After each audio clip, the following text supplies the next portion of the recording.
통증에 어, 영향을 미쳤던 것은 어떤 인대의 손상이 아니라 그 공간에 대한 문제였다는 거. 이거 두 가지가 아주 핵심이고, 거기에 네. 나아가서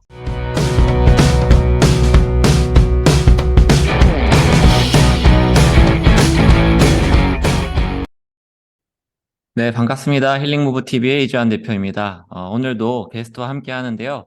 재활 트레이닝 전문가 MS 피지컬의 서민섭 대표와 함께 하겠습니다. 네, 안녕하세요. 네, 안녕하세요. 네, 저희가 지난번 영상에 이어서 조금 더 현장에 접목할 수 있는 케이스 스터디를 함께 해보면서 좋은 컨텐츠들을 만들어 볼까 합니다. 자, 오늘 케이스 소개해 주시죠.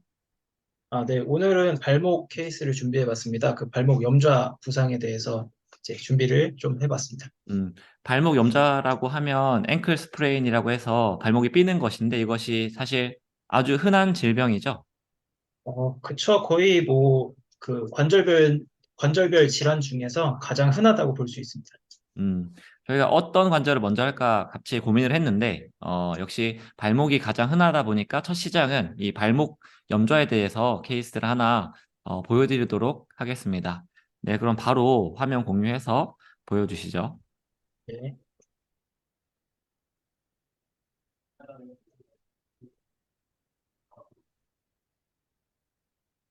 자, 화면 나오시죠? 네, 네, 시작을 해보겠습니다. 일단은 제가 맡아서 운동을 시키고 있는 이제 축구 선수를 이제 케이스로 가져왔고요. 일단 20대 중반이고, 이 선수는 뭐 제가 2019년부터 그 프로 선수들은 이제 휴가 시즌이 있고, 이제 경기 시즌이 있는데, 휴가 시즌 때마다 운동을 같이 하던 선수고, 올해 1월 중순에 이제 동계훈련을 하고 있는 도중에 이제 태클을 당해가지고 발목이 외측으로 꺾이는, 이제 좌측 발목이 왼쪽으로 꺾이는 인벌전 스프레인을 당했고요. 일단은 그 팀 스케줄이 있으니까 바로 나와서 재활을 하지는 못했고, 그 안에서 간단한 처치만 받고 간단하게 재활을 하고 나서 이제 통증을 참으면서 일단 운동을 했다고 해요. 음, 근데 이제 그 앵클 스프레인 같은 경우는 이제 뭐 3, 4주 정도면 이제 괜찮아져야 되는데 이제 7주가 지나도 이제 호전이 되지 않아서 이제 다시 저희 센터를 찾아와서 이제 트레이닝을 시작을 했었습니다.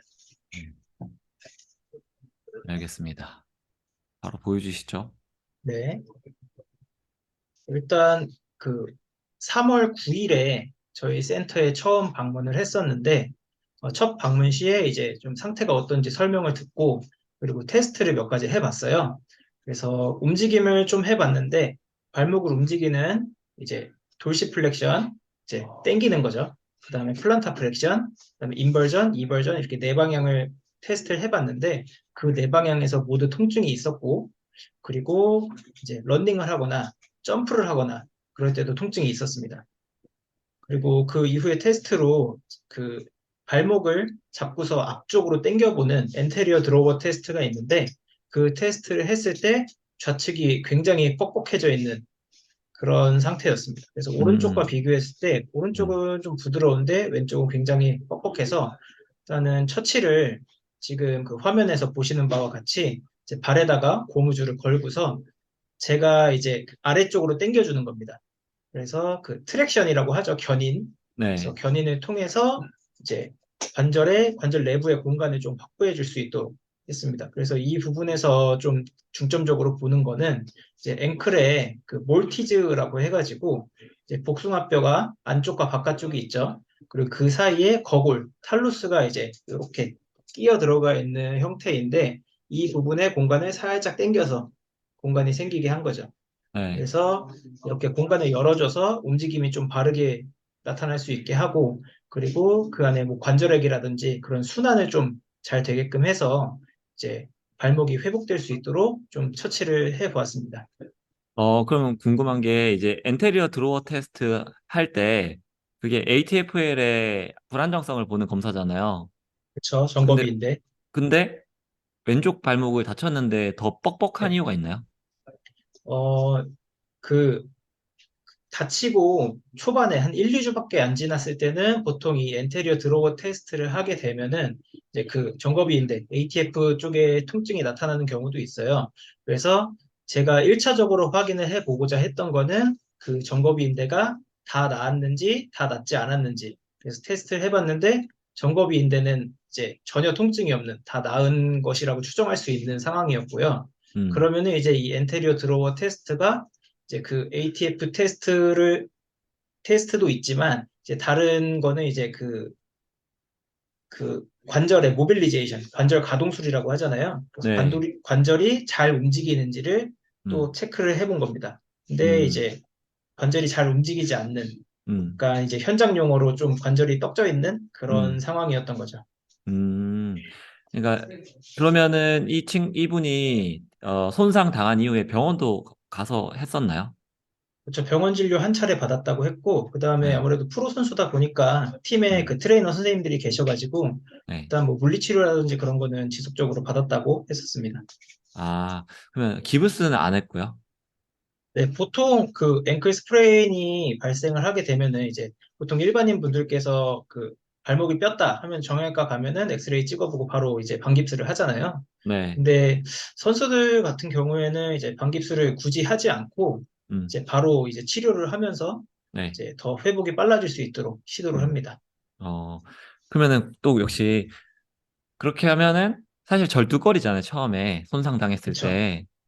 그래서 절뚝거림을 피하기 위해서 좀 방깁스하는 측면이 있고 또 그 목발을 짚는 경우가 있을 텐데 네. 그럼에도 불구하고 기부스를 안 하고 좀 치료를 하는 추세인가요? 아니면 그걸 추천하는 건가요? 이제 그 앵클 스프레인에서 정도가 이제 다음 슬라이드, 그 마지막 슬라이드에 준비가 되어 있는데, 그 그레이드 1, 그레이드 2, 그레이드 3로 나뉘어지잖아요. 그래서 거기서 뭐 그레이드 3까지 돼서 완전 파열이 됐다. 그러면은 이제 초반에 깁스를 하든지 아니면은 그 수술적인 치료를 하든지 이제 그런 거를 좀 추천해 드리는데, 일단 그레이드 1이나 2 같은 경우에는 굳이 하지 않아도 음, 상관없다라고 보실 수가 있어요. 그래서 거기서 이제 쩔뚝거리는 거를 최소화시키기 위해서 이제 빠르게 관절을 좀 다시 복구를 시켜서 이제 다시 잘 움직일 수 있도록 통증이 좀 줄어들 수 있도록 해주는 게 요새는 이제 가장 초반에 중점적으로 보는 요소라고 볼 수 있습니다. 음. 이걸 혹시 일반인한테도 적용할 수 있나요? 저 같은 경우에는 저도 이제 지인들이 있고 이제 가족들이 있으면은 가끔 이제 발목 삐시는 분들이 있어요. 네. 그러면은 저는 병원 가서 그냥 엑스레이만 찍어보고 이제 병원에서 깁스하라고 해도 이제 안 할 거라고 얘기하라고 합니다. 그러면 쩔뚝거리면서 집으로 가나요? 일단 제가 가까이에 있으면 바로 가가지고 처치를 해주는데 음, 어, 약간의 쫄뚝거림은 있어도 일단은 음, 그냥 다시 집으로 가시는 거죠. 음. 근데 그 정도에 따라서 그 처치가 달라지겠네요. 너무 심하면은 네, 맞습니다. 저도 뼈 봐서 알지만 뼈 쓸 때 통증이 엄청 극심할 때가 있잖아요. 그쵸? 네, 그 혼자서 병원에 가기 힘들 때, 그럴 때는 네네. 기부스가 필요할 수 있지만, 아, 약하게 뼈 쓸 때는 무조건 네. 반깁스를 하는 걸 추천하지 않는다, 이런 말씀이신가요? 네, 맞습니다. 그리고 뭐, 반깁스를 한다고 해도, 반깁스를 해도 쫄뚝거립니다. 음, 그래서 뭐, 크게 차이가 없지 않나. 네, 그래서 주변에 좀 케어를 해줄 수 있는 분이 있다라고 네, 하면은, 뭐, 저는 깁스는 굳이 안 해도 된다라고 네. 생각을 합니다.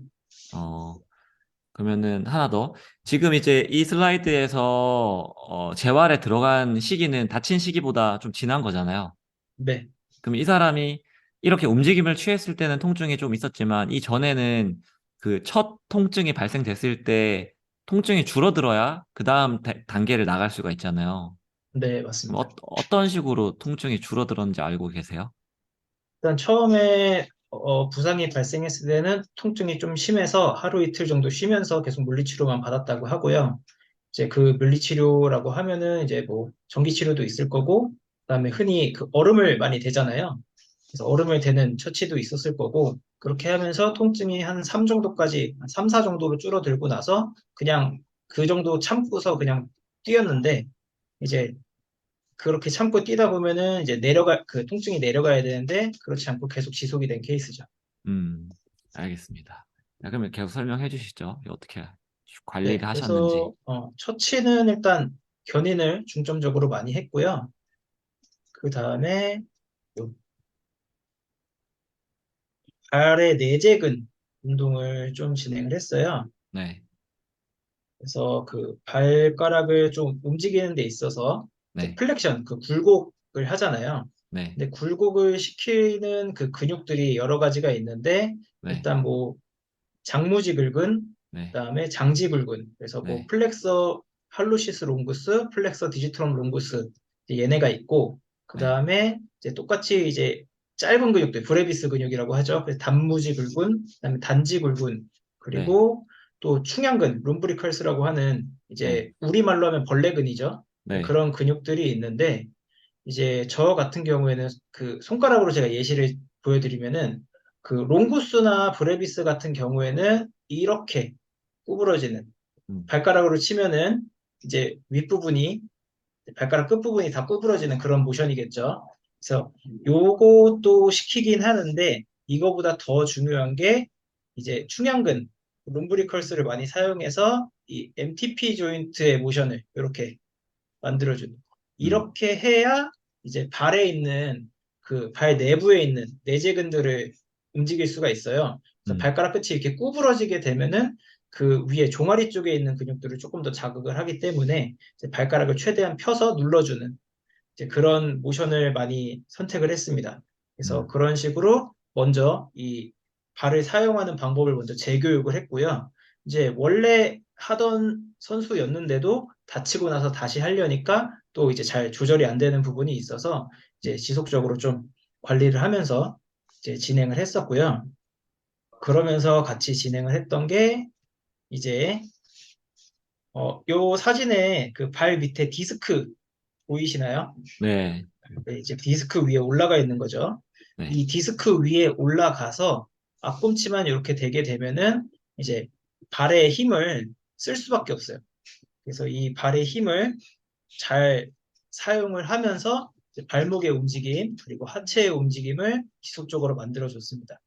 음, 그래서 요거를 이제 3월 9일, 3월 10일 이틀 동안 견인하고 발 내재근 쓰는 방법 계속 연습하고 음, 그러면서 이런 디스크 운동들 하고 이제 음, 그렇게 하면서 이제 운동을 조금 점진적으로 진행을 해 나갔어요.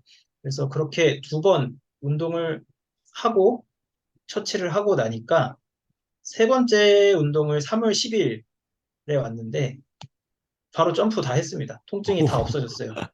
이 대박인데요? 네, 그냥 3일 점프도 만에 점프, 하고, 네, 파워 점프도 하고, 네, 예, 아무래도 이게 급성 시기가 아니고 어느 정도 시간이 지난 상태였기 때문에 음, 이제 이 선수의 발목에 어떤 문제가 있는지를 체크를 해가지고 이제 네, 그걸 해결해 주니까 이제 음, 바로 좋아졌죠. 그래서 이런 식으로 점프도 모두 통증이 바로 음. 없어져서 다 실시를 할 수 있었고요. 그러면 지금 3일 만에 점프 하잖아요. 네, 정상 점프. 그러면은 처음 봤을 때는 약간 ATF의 엔테리어 드로우 테스트 했을 때 뻑뻑했고, 네, 오른쪽이랑 비교해서 왼쪽이 가동 범위도 안 나왔고, 그 다음에 AROM에서 능동적 가동 범위가 아팠잖아요. 네, 그쵸. 그쵸? 근데 점프를 했다는 거는 좀 좋아졌다는 뜻이겠죠, 그것도? 네, 맞습니다. 그래서 항상 그 이렇게 부상 케이스가 있으면은 그 트레이닝 시작할 때 맨 처음에 평가를 계속 하는데 그 2번 운동을 하고 나서 이제 세 번째 방문을 했을 때 그 처음에 테스트를 해보니까 전체 다 괜찮아져 있어가지고 음. 바로바로 진행을 했습니다. 그러면 이럴 때 우리 트레이너들이 네. 또는 현장에 있는 사람들이 3일 만에 지금 페인이 줄어들고 점프까지 가능한데, 이 통증이 줄어드는 원리는 어떻게 설명할 수 있을까요?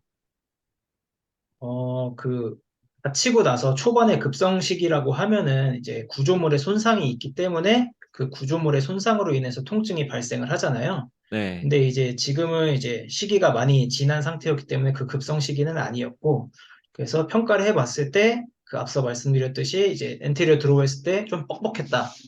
그 다음에 ATF 쪽에는 통증이 없었다. 음, 근데 움직일 때만 아팠다. 음, 라고 하면은 의심을 해볼 수 있는 게, 음, 그 앵클의 몰티즈 음, 말씀을 드렸었죠. 네, 그 탈루스가 이렇게 딱 끼어 있는 그 네, 구조가 약간 삐뚤어져 있거나 네, 아니면 너무 꽉 박혀 있거나 그래서 네, 이제 움직이려고 할 때 통증이 생겼다라고 의심을 해봤고 음, 그래서 이거를 뽑아서 다시 음, 이제 어느 정도의 공간 확보를 해주니까 이제 음, 그때부터 이제 움직임이 좀 자유로워지면서 통증이 음. 줄어들었죠. 그러면 아까 보여드렸던 견인이 효과가 좋았겠네요. 네, 맞습니다. 어, 상당히 흥미롭습니다, 이거는. 이때는 이제 급성 손상이 아니기 때문에 그 관리 전후로 아이스를 대진 않으셨나요? 네, 아이스는 전혀 되지 않았고요. 사실 뭐 그레이드 1이나 그레이드 2 같은 경우에는 급성기에도 굳이 얼음을 대지 않는 추세로 요새는 이제 음, 변하고 있습니다. 음, 역시 현장 전문가다 보니까 이러한 팁이 우리 보시는 트레이너들한테 상당히 도움이 될 것 같습니다. 그래서 이렇게 점프를 진행한 다음에 또 어떻게 하셨어요? 일단 뭐 점프가 되고 그리고 제가 전 영상에서 그 복귀하는 기준을 줄넘기 100개 했을 때 괜찮으면 발목은 복귀한다라고 말씀을 드렸었잖아요. 네, 그래서 줄넘기 100개를 해봤는데 아주 괜찮더라고요. 뭐 이 네, 정도로 점프를 할 수 있으면 당연히 괜찮았겠죠. 네, 그래서 바로 이제 그 선수들이 많이 해야 음, 되는 방향전환 움직임들을 좀 격하게 시켜봤습니다. 음, 음, 예, 지금 영상을 이제 오른쪽으로 네, 하는 영상인데 네. 사실 이제 왼발로 하게 되면 얼굴이 너무 적나라하게 나와서 이제 어, 개인정보가 있으니까 그러니까 이거 일단은 좀, 설명하자면 그 네. 어떤 목적으로 이 운동 하는지 좀 간단하게 설명해 주시겠어요? 네, 이 운동 같은 경우에는 이제 선수들이 방향을 많이 전환을 해야 되잖아요. 네, 그렇게 방향을 전환을 할 때 이제 발목이 제대로 딱 지지가 되지 않으면은 바깥쪽으로 다시 꺾일 수가 있어요. 재부상이 발생할 수가 있겠죠. 네, 그래서 그 부분들을 좀 천천히 진행을 하면서 속도를 점점 높이고 강도를 점점 높여서 이제 실제 필드와 아주 유사하게끔 이제 만들어서 이제 음, 필드에 나갔을 때 다시 부상이 발생하지 않게끔 이제 다시 재교육을 해주는 그 영상이라고 볼 수 있습니다. 음. 자, 이거는 너무 좋은 트레이닝인 것 같고, 사실 저기에, 걸어 놓은 게 뭐죠?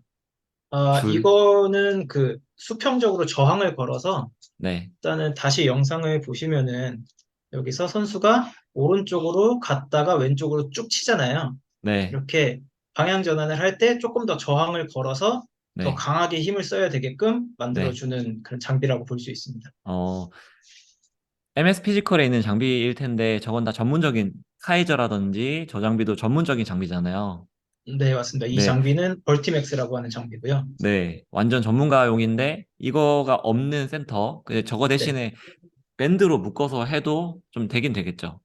그렇죠. 밴드로 묶어서 하면 되고, 그리고 이제 그, 저희는 실내니까 이렇게 장비를 사용해서 하는 거고, 저희도 야외에 나가서 운동을 시킬 때는 이제 고무줄을 걸고서 이제 따라가면서 이렇게 트레이닝을 시킵니다. 음, 네.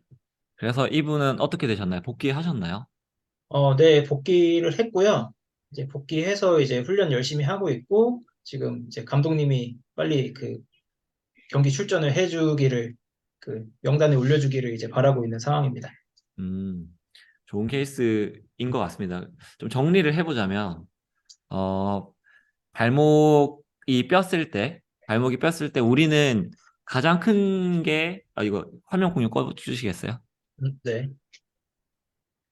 어, 오늘 대화에서 봤을 때 발목을 삐면 무조건 반깁스 원래 병원 가서 하는데 그러지 않아도 된다라는 게 새로운 정보였고 그리고 또 통증이 있을 때 지금 급성 통증이 아니다 보니까 통증에 어, 영향을 미쳤던 것은 어떤 인대의 손상이 아니라 그 공간에 대한 문제였다는 거.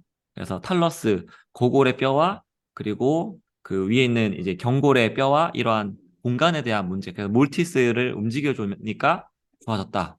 이거 두 가지가 아주 핵심이고 거기에 네. 나아가서 점프라든지 방향 전환이라든지 이러한 그 스포츠 특이적인 동작까지 취해준 게 오늘의 재활의 케이스라고 정리해보면 될까요? 네, 맞습니다. 좋은 케이스 소개 감사드리고 도움이 많이 될 것 같습니다. 네. 다음엔 또 어떤 케이스로 공부해 볼까요? 글쎄요, 뭐, 대표님 원하시는 케이스가 있으실까요? 아니, 트레이너님이 또 이제 우리 발목 했으니까 발목은 또 네. 다른 케이스가 또 뭐가 있을까요?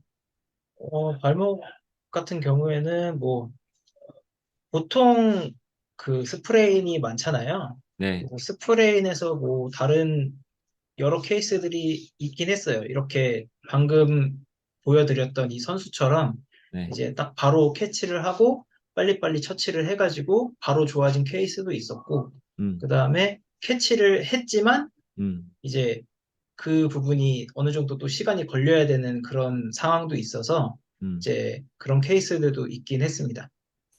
그러면은 그걸 또 나누는 게 필요할 것 같거든요.